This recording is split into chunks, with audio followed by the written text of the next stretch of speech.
Te. Oh, Di ba binigyan tayo ng Diyos ng tig-isang buhay? oo.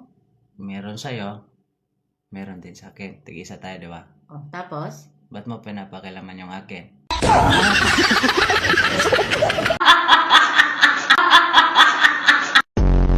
Announcement! Mag-ingat po tayong lahat ngayon dahil meron na naman pong kumakalat na sakit. Ito yung tinatawag na paralyze.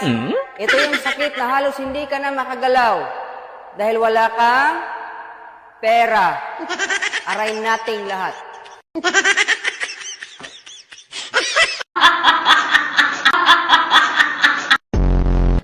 Ay, papagawa ko lang sana yung kilay. Okay po. Huwag niyo masyadong kanipisan ha. Baka naman maubos naman. May ititira pa. Oo. Gano'n po kanipis? Yung medyo manipis lang. Sige po, kami na ang bahala. Salamat.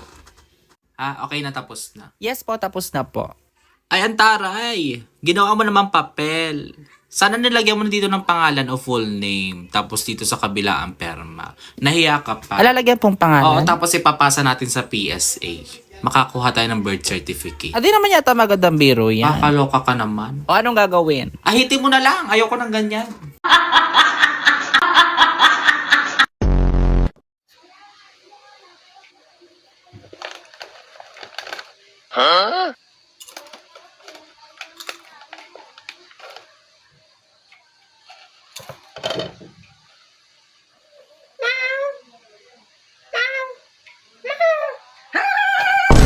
Walang tigil!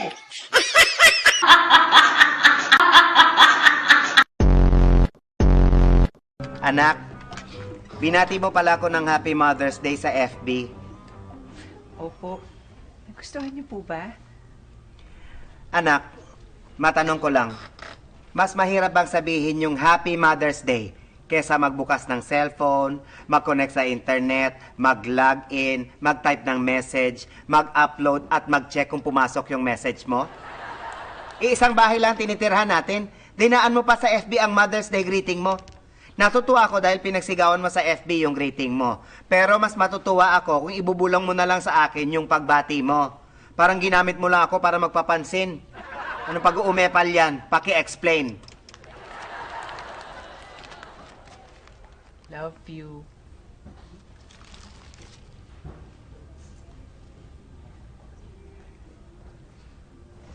Love you too.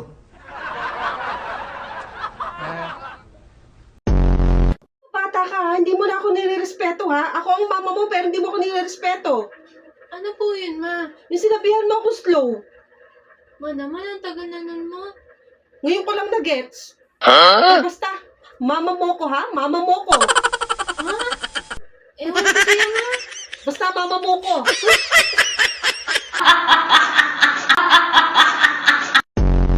Emeline, Bossing, may asawa? meron po. Ano trabaho? Construction. Construction? Opo. Ikaw? Nagmamanicure po ako. Manicure? Opo. Okay, ilan ang anak nyo? 2 po. Ilan taon na? Yung panganay po, Hindi, yung asawa mo. Ay, ang Sagot na sagot ha.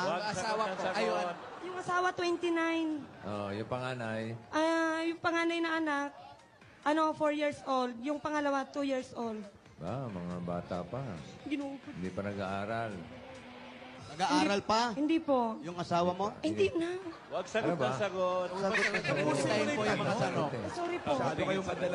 Oo. Wow. Sorry po. Nalilito na siya. Oh. Opo, nag-aaral. Sino po? Yung anak mo. Hindi po. Ganon. So ngayon, hindi pa nag-aaral yung mga bata. Anong ginagawa Sa bahay lang. ng asawa mo? Ay, yung asawa. Oh, ba't ang aga mo umuwi galing trabaho? Dapat nag-OT ka. Ano na lang kami mga porpis? Pag kami siningil sa kuryente ha?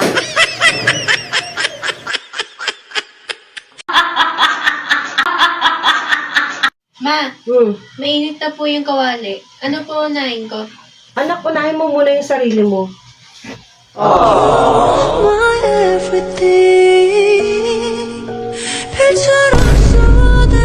Po?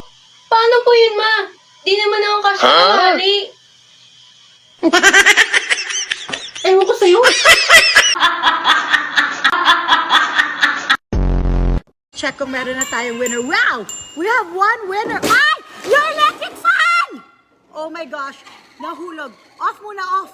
Oh my gosh. Nahulog yung electric fan. Kailangan, is that funny? Nanay almost had a heart attack. Wag nang iakyat yung electric fan. Nahulog. Nahulog. I-off na. Nasira. Natanggal yung isang blade. Palitan. Ibang electric fan. Yeah, the guys got so scared because Nanay was screaming. But also Yaya Annalyn, she got so scared because that is her idea. I got scared too. You got scared too? Anong masasabi mo? Yun po. Huwag po kayong magagalit dun sa mga taong naninira sa buhay nyo o pinagchichismisan yung pagkatao nyo. Dapat nga magpasalamat kayo Dahil sa dami-dami ng problema nila sa buhay nila at bahay nila, inuuna kayo, priority kayo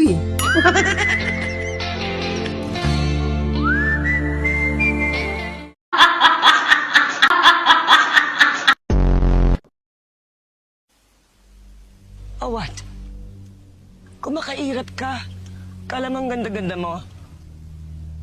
What attitude is that? Sa itsurang ganyan, hindi bagay maging suplada. Kayo naman, Madam Laura, kung makapanglait naman kayo. Like from the bottom of your heart. Hindi kita nilalait. Don't you dirty face talk me. I'm just describing you.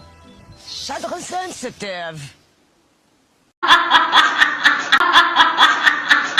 Yayaman ka in the future. Bakit sa future pa? Ngayon na nga kailangan yan. Baka naman pwedeng gawin ng paraan. Pahiram muna ako ng 1 million muna. Mag-advance lang ako. Ang dami kong babayaran. Future, layo pa niyan. Mag-advance muna ako 1 million lang ha. I-send mo na lang sa Gcash. Salamat. Grabing buhay to, oo. Ewan ko ba, minsan gusto ko na magpakalayo-layo. Pero kasi 50 na lang ang pera ko. Paano yun? Baka naman may pera ka dyan. Pera muna. Sasend ko na lang sa'yo sa katapusan.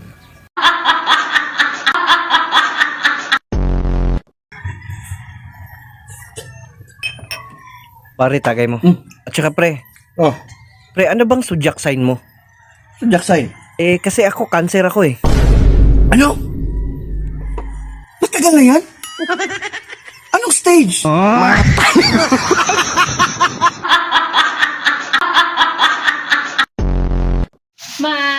Oh, may pera ka dyan? walang pera. Sa Shopee ka na naman. Eh ma, bibigyan kita sana ng pera eh. Talaga ba na? Walang pera. Anak ka ng...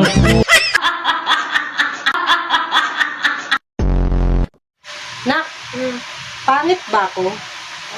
Ma, paulit-ulit. Ang mahalaga, mabait ka.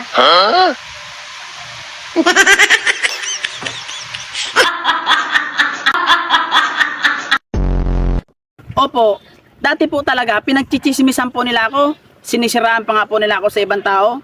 Pero hinahayaan ko lang po sila kasi wala naman akong mapapala kung papatulan ko sila. Pero ngayon po, yung mga naninira po sa akin, sila na rin po mismo ang nagsisiraan.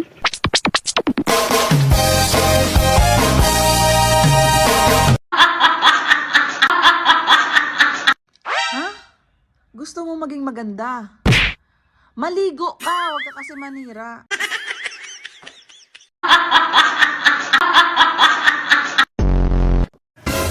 Mahal, may pera ka dyan? Huwag ka na magtanong! Nakakainit ka ng ulo! Kaya lang naman ako nagtatanong. Huwag ka na nga magsalita! Puro ka pera! Kasi nga, bibigyan kita ng pera, Bibigyan na kita. Wag na.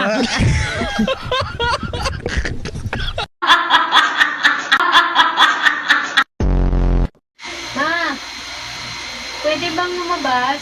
Ay, hindi pwede. Ang init sa labas, oh. Sige na ma. Hindi nga pwede. Bahala ka dyan, manigas ka dyan. Sawa, naligas niya ako. Pwede na ba lumabas? Ay, nako, hindi pwede. Puro ka kalukuhan. Umikot ka nga. Ikot! Ikot!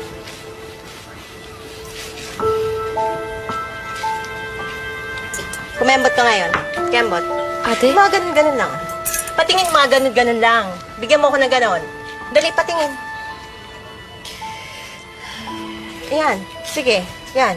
Sige, igano mo pa. Yan. Tapos yung muka. Bigyan mo ko ng muka. Bigyan mo lang ako naman. Ganun. Yan. Yan. Ikembot mo na mabuti. Yan, yan. Tapos gawin mo to. Patingin lang. Patingin. Ay, Diyos. Saka pa.